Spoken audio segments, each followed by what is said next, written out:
আৱেগিকভাৱে ভাঙি পৰিছোঁ আৰু সেইখিনি কথা আচলতে প্ৰকাশ কৰাৰ কোনো কথা নহয়, কিন্তু মই যি হেৰুৱাইছোঁ জীৱনত সেয়া মই কেতিয়াও বুজাব নোৱাৰোঁ। কিন্তু বিহুৰ প্ৰথম দিনাখন মই তেওঁৰ লগত মই সদায় আচলতে কথা পাতোঁ।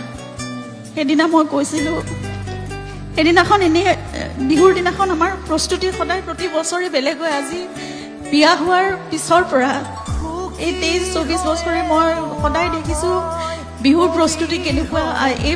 এই দিনটোত সেই দিনটোৰ পৰা আৰম্ভ কৰি কেনেদৰে কি পিন্ধিব, কি কৰিব, কেনেকৈ ক'লৈ যাম, 1.5 মাহ 2 মাহৰ বাবে আমাৰ প্ৰস্তুতি, গোটেই ঘৰখনত মানে কেনেকুৱা এটা পৰিৱেশ থাকে। কিন্তু সেইদিনা সকলো একেবাৰে নিস্তব্ধ, কিবা একো নাছিল শূন্যতাৰ বাহিৰে।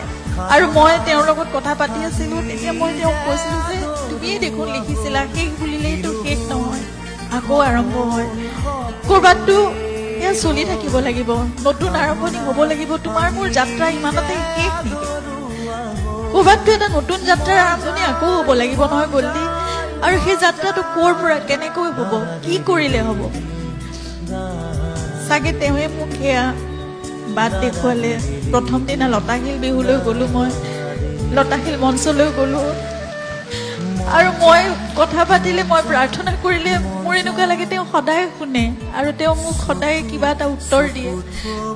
আজিও চাগে সেয়াই বাট দেখুৱালে তেওঁ মোক, আৰু ইয়াত আহি থিয় হ'বলৈ আপোনালোকৰ আগত তেওঁৰে সেই কেইটামান শব্দ, তেওঁৰে শাৰী কেইটামান, তেওঁৰে কথা, তেওঁৰে ছন্দ, জুবলিৰ সুৰৰ মাজত, তেওঁৰ সুৰৰ মাজত আপোনালোকৰ আগত দাঙি ধৰিবলৈ মোক সেইখিনি সাহস দিলে।